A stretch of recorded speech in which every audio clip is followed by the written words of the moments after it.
Hi, Peter Frampton here. You're watching me on Spinner.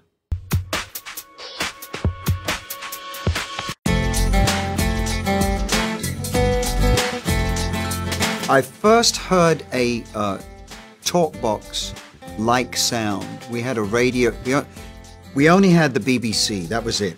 We had one channel, and they hardly played any rock music at all. And then at night, we had a show called a station from Luxembourg in Europe called Radio Luxembourg, 208 on your dial. And they would broadcast from 7 o'clock till midnight with English-speaking DJs, and it was illegal, but we picked it up. And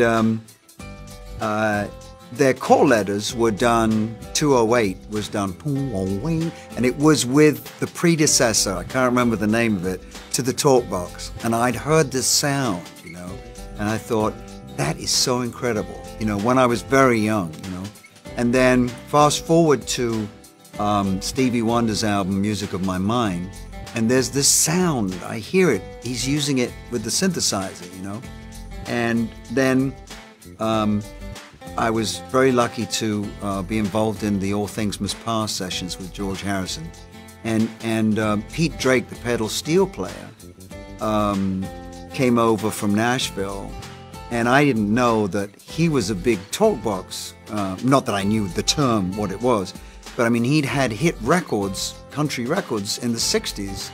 I think one of them was called I Am the Guitar.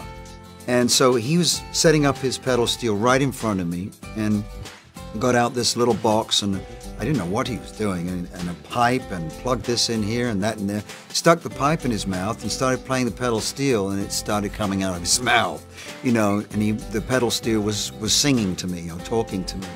And that's when my jaw dropped, and I said, there it is. I've got to get that. And the power of that, everyone in the room just like had a big smile and just said, what is that, So I had no reservations that if I could get one and learn how to use it, it would be a great thing to have in the act.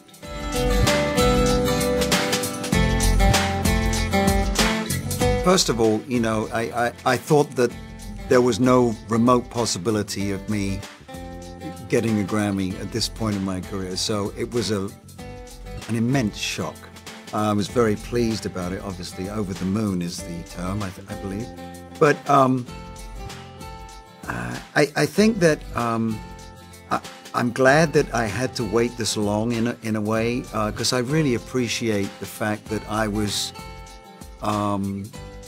honored for my instrumental work, more than singing, playing pop songs, or whatever, in the earlier days.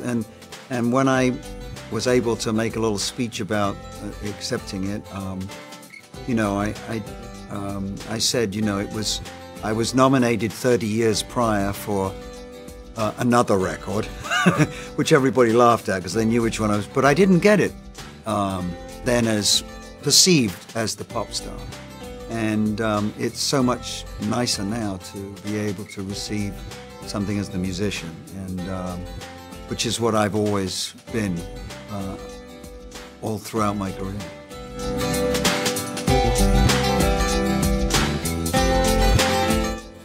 The most important thing for me now is to play something today that I couldn't play yesterday, and to write a song that I've got a chord sequence in that I haven't written before. It gets more and more difficult, I think, but it's just like to turn myself on creatively. If we're talking, obviously, in the music, music still gets me so excited, and playing guitar or piano or whatever instrument, or bass, or I still get excited and tongue-tied about new stuff, and that's what I hope I never lose, is the excitement that I myself can generate about hearing somebody else play something. Oh, I gotta do that, or all of a sudden come up with something that, wow, what did I do there? It's like discovery, I think, is to improve. It's really important.